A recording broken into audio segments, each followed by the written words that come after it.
8 years is a long time to love someone. It's long enough to memorize the way they breathe in their sleep. Long enough to know the exact tone of their footsteps in the hallway. Long enough to build a home that feels permanent. It's also long enough for silence to grow loud. When Aisha and I got married, we didn't have much. A small rented apartment, second-hand furniture, big dreams. We used to sit on the kitchen floor eating instant noodles, laughing about the future. "We'll need a bigger place," she once said, resting her head on my shoulder. "At least 2 children. Maybe 3. I remember smiling. 3? You're ambitious. I want a noisy house. Back then, the future felt guaranteed. The first year passed in happiness. We weren't trying too hard for a baby.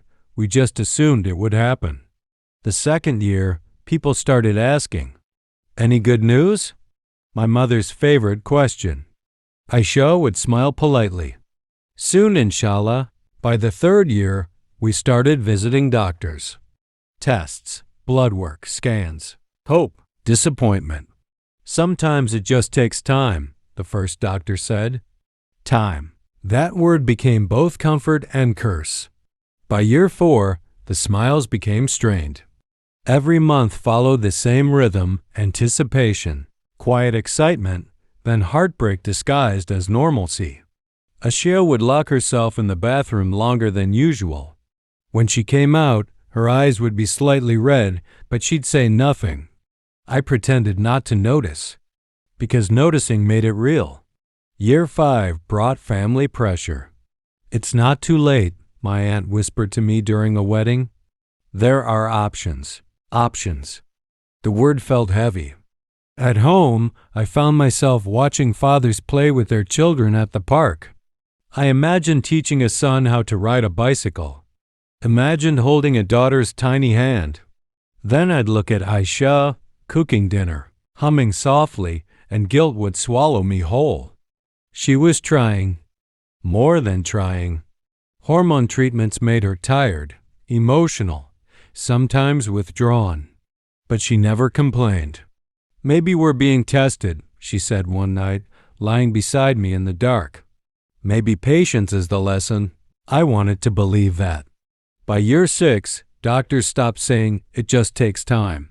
They used softer voices. Low probability. Complications. Unexplained infertility. That last one hurt the most. Unexplained. No clear villain. No simple solution. Just uncertainty. Year 7 was the quietest. We stopped talking about it openly. We stopped tracking dates. We stopped hoping out loud. But the absence lingered in every empty room. The spare bedroom we once painted pale yellow remained unused.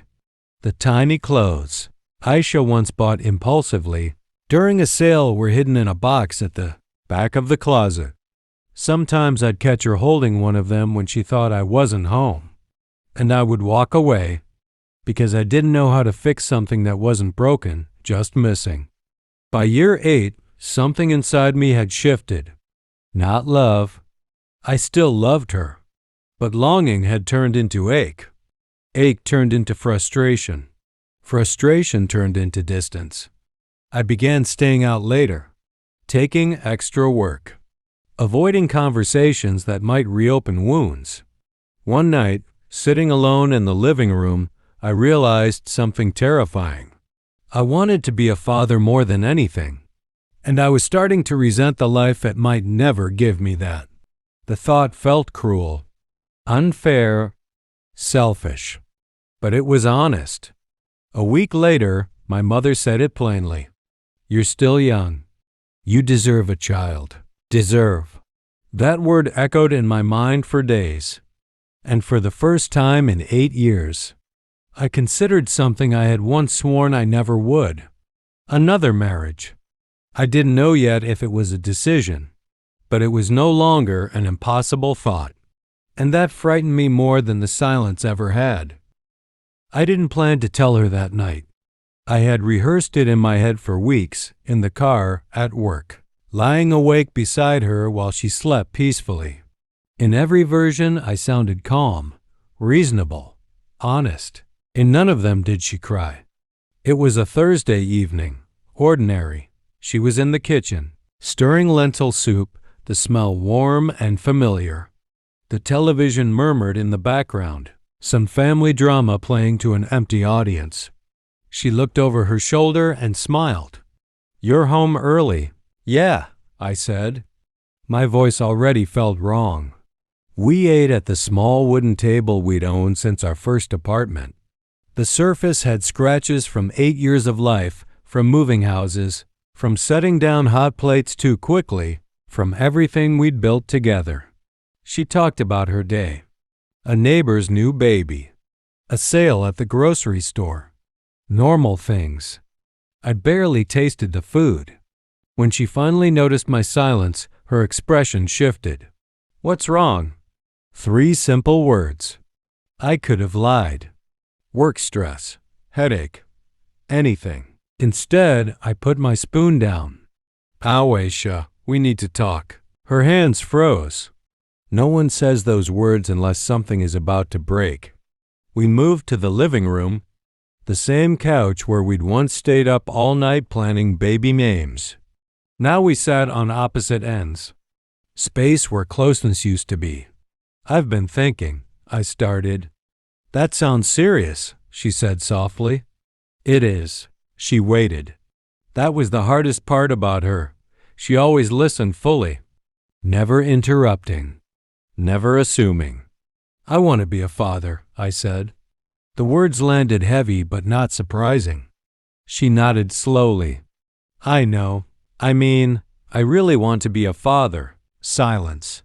Her fingers tightened around the edge of her dress. "I know," she repeated, but her voice was smaller. I forced myself to continue before courage left me. "It's been 8 years." She closed her eyes briefly. "I know.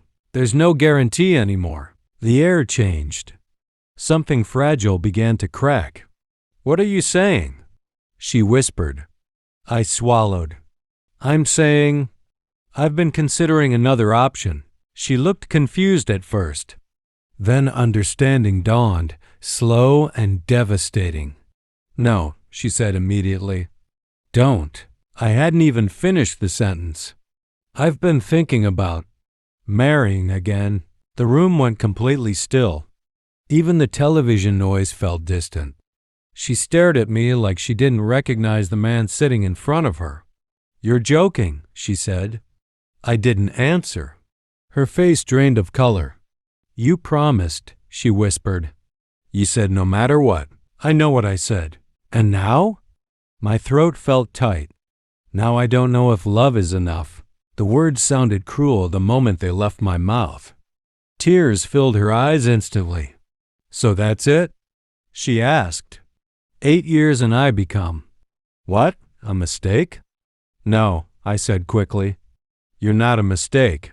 "Then what am I?" I didn't have an answer that wouldn't hurt her.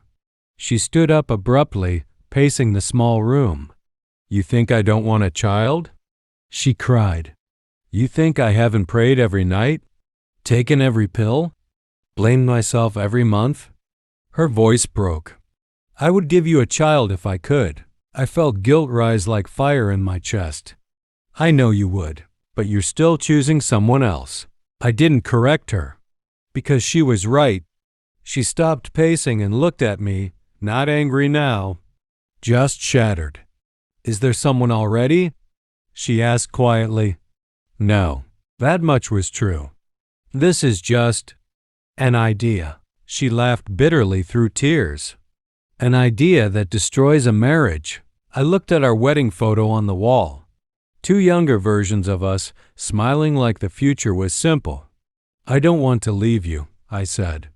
"But you're willing to share me?" The question exposed the selfishness in my logic. "I just want a child," I said weakly. She wiped her tears roughly. "And I just wanted a husband who would stay." The silence that followed was different from the silence of childlessness. This one had betrayal in it. She walked toward the bedroom, then stopped at the doorway. "If you do this," she said without turning around, "you won't just be marrying another woman. You'll be losing me." The door closed softly behind her. No shouting. No slammed doors. Just quiet devastation. And sitting alone in the living room, I realized something terrifying. I had wanted to solve one absence, but I may have just created another. The house felt unfamiliar after that night. Not physically, emotionally. Aisha still made breakfast, still folded the laundry, still placed my tea on the table exactly the way I liked it, 1 spoon of sugar, no more. But something invisible had shifted. She moved around me carefully, now politely, like a guest afraid to disturb furniture. We spoke only when necessary. Are you coming home for dinner? Yes. Do you need your blue shirt ironed? No. Conversations reduced to logistics. The warmth had drained out of the walls. A week passed. Then another. She never brought up what I said. That scared me more than anger would have. One evening, I found her sitting, alone in the spare bedroom, the pale yellow room we once painted together. She was staring at the empty corner where a crib was supposed to be. You're in here often, I said quietly. She didn't turn around. I'm saying goodbye, she replied. To what? To the version of us that believed this room would be noisy. Her calmness felt sharper than tears. I didn't know how to respond, because part of me had already begun letting go too. The pressure outside our home didn't stop. My mother called more frequently. I've spoken to someone, she said one afternoon. A good family, respectable. Their daughter is kind. I closed my eyes. I didn't say yes, but you're thinking about it. Silence was answer enough. She knows your situation, my mother continued carefully. They understand. The girl is willing, as if this were an arrangement, a contract. Her name is Miriam, my mother added. She's 26, younger, healthy, hopeful, everything the future required. I told myself I was only agreeing to meet her out of obligation, just a conversation, nothing more. The cafe was quiet when I arrived. Miriam was already seated by the window. She looked up when I approached, soft eyes, modest dress, nervous smile. You must be Ahmed, she said gently. Yes, she didn't look like someone trying to replace anyone. That somehow made it worse. We ordered tea. There was an awkward pause before she spoke. I know about your marriage, she said calmly. Her directness caught me off guard. And you're still here, I replied. She nodded. My parents explained everything. I'm not entering this blindly. Why would you agree to something like this? She hesitated. I want a family, she said simply. And I was told you're a good man. The words stung. Good men don't divide their homes. I don't hate my wife, I said quietly. This isn't about love disappearing. She studied me carefully. Then what is it about? I want a child. The honesty felt raw. She didn't flinch. I understand. Understanding shouldn't have felt so heavy. Do you? I asked. Yes, she said softly. Because if I were in her position, I would be terrified of losing you. Her empathy unsettled me. You're not afraid? I asked. Of being second? She clarified. I nodded. She took a slow breath. I'm afraid. But I also know life is complicated. And sometimes people build families in ways that aren't simple. There was no bitterness in her tone. No desperation. Just practicality. It reminded me of how Aisha used to sound when we faced problems together. For a moment, guilt nearly suffocated me. When I returned home that night, Aisha was sitting at the dining table, waiting. You met her, she said quietly. It wasn't a question. Yes, she nodded once. How was she? Kind? That's good. Her composure felt unnatural. You don't want to ask anything else? I asked. She looked up at me. Her eyes were tired. What difference would it make? The question held no anger, only resignation. I sat across from her. I haven't decided anything, but you're moving toward it, she replied. Her voice didn't shake. And that was what terrified me most, because anger meant fight. Silence meant surrender. She stood slowly. If you choose this path, she said softly, don't pretend it's for both of us. It's for you. The truth sat between us like a third presence. And for the first time since considering a second marriage, I wasn't sure if becoming a father would fill the emptiness or multiply it. The decision didn't happen in one moment. It built itself quietly. A phone call returned. A second meeting arranged. A conversation that lasted longer than it should have. And finally, a word I never thought I'd say out loud. Yes. When I told my mother, she sounded relieved. It's the right thing, she said. You'll thank yourself one day. I wasn't sure.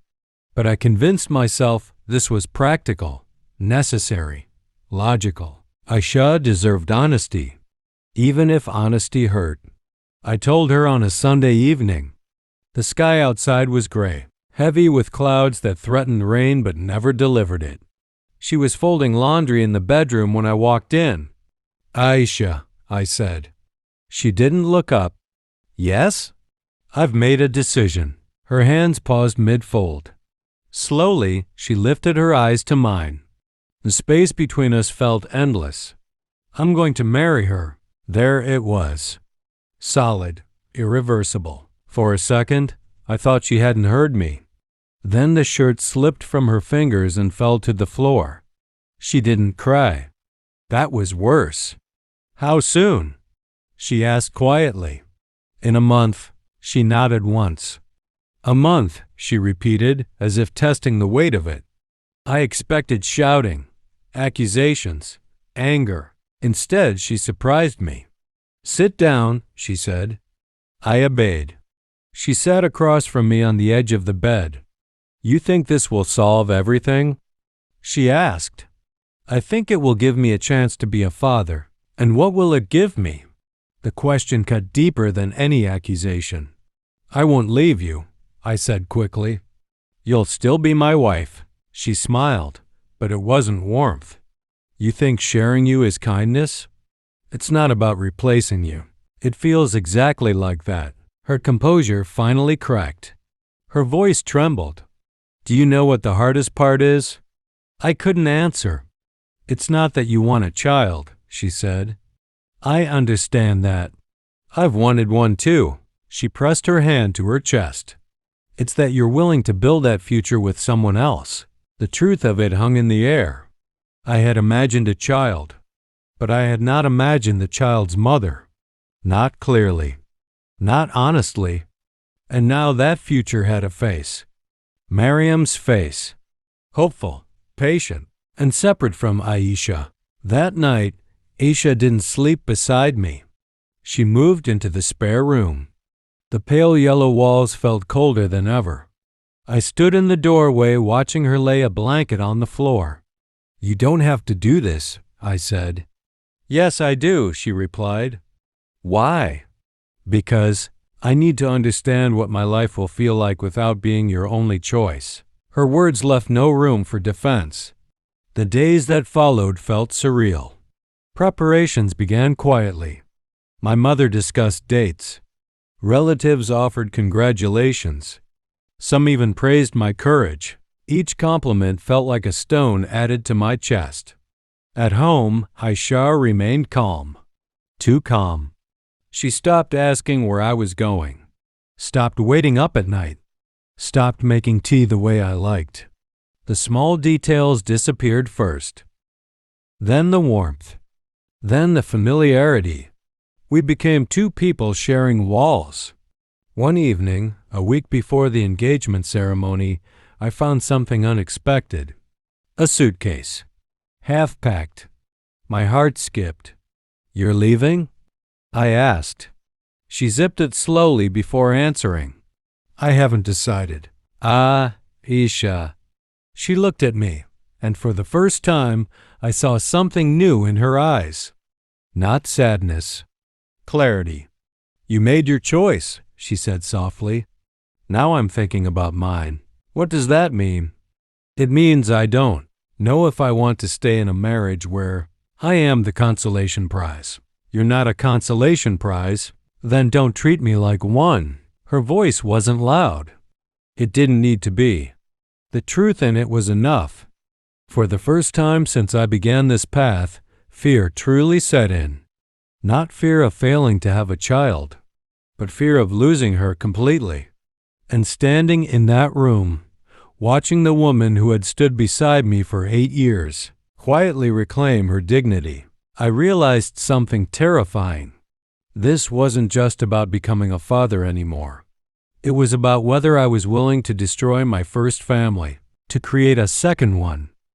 The house was quiet the night before my engagement ceremony. Too quiet. The suitcase was still on the bed in the spare room. Half packed. Half decision. Half marriage. Aisha wasn't inside. I found her on the balcony, standing under the faint yellow streetlight glow. The city moved normally below us, cars passing, distant laughter, life continuing without hesitation. She didn't turn when I stepped beside her. Tomorrow, she said softly. Yes, one word. Heavy enough to crush everything we had built. For weeks, I had convinced myself this was about becoming a father. But standing there beside her, I realized something uncomfortable. I had never once imagined celebrating that child's birthday without her. Never imagined coming home and not seeing her in the kitchen. Never imagined laughing with someone else over the small, ordinary things that had quietly become my life.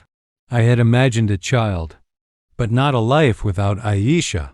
Are you leaving? I asked finally. She exhaled slowly. I went to my sister's house today. My heart tightened. I told her everything. And? She said something I didn't expect. I waited. She asked me why I was fighting so hard to stay where I wasn't fully chosen. The words hit harder than any accusation she had made before. I chose you, I said immediately. She turned to look at me. Did you? There was no anger in her voice. Only truth. You chose the possibility of someone else. The wind moved gently between us. For the first time, I couldn't defend myself. Because she was right. I had treated her like something stable, permanent, guaranteed, and chased something uncertain instead. I don't hate you, she said. That almost hurt more. I understand your pain. I understand your longing. Her eyes shimmered under the balcony light. But I refuse to stay somewhere I am slowly disappearing. My chest tightened. I never wanted you to disappear, but I was, she whispered. Every time you imagined a future that didn't need me, silence wrapped around us. And suddenly, the version of myself I had been defending for months looked smaller. Selfish. Afraid. Not strong. Just scared of regret. What if it doesn't work? She asked quietly. What? What if you marry her and still don't have a child? The possibility froze me. I had built everything on the assumption that this would fix the problem. But life wasn't a guarantee. Nothing was. I never asked you something, she continued. If the doctors had said you were the one with the problem, would you have told me to marry someone else? The question struck like lightning, because I knew the answer instantly. No, I would have begged her to stay. I would have asked for patience, for loyalty, for love beyond biology. And yet, I hadn't offered her the same. The weight of that realization cracked something inside me. I was wrong, I said. The words felt unfamiliar. Raw. She blinked slowly. What? I was wrong, I repeated. I let fear make this decision. Her expression didn't change. Not yet. I thought I was solving something, I continued. But I was running from disappointment, from accepting that life might not look the way I planned. Emotion caught in my throat. I don't want a child with someone else if it means losing you. The truth settled between us. Clear. Unavoidable. I don't want two halves of a life, I said. I want the one we built. For a long moment, she said nothing. The city lights reflected in her eyes. Are you sure? She asked softly. Because if you cancel tomorrow, there's no going back. I know. And your mother?